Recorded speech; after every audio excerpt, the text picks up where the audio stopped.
All right, this last problem you're gonna do on your own. So I'm gonna read it to you, but you guys need to like pause it, go grab a sheet of paper and some pencils so you can solve this problem and get ready to submit your answer and submit your thinking as to how you solve this problem, all right?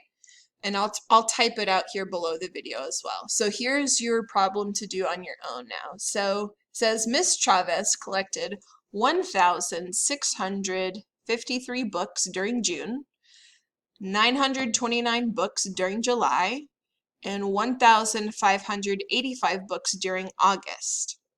In September, Ms. Chavez donated 1,498 books to one local charity and 1,674 books to another local charity. How many books does Ms. Chavez have left in her collection? Okay, so I'll help you just pull it apart and then you guys are going to solve it. So we have, she collected 1,653 books during June, also 929 books during July, and 1,585 books during August. That's one step. You need to figure out how many total books she has. So figure out her total. That'll be your first step.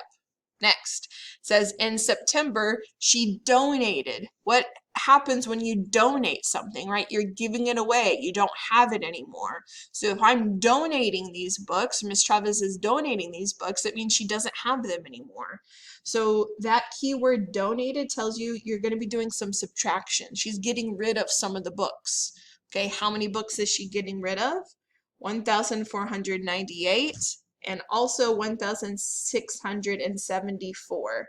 And they want to know not how many books she gave away, but after she gives away all of those books, they want to know how many books does she have left over in her collection. So you first need to figure out how many she has total to begin with in the collection. Then you're going to have to take away how many that she donated to charity to figure out how many she has left.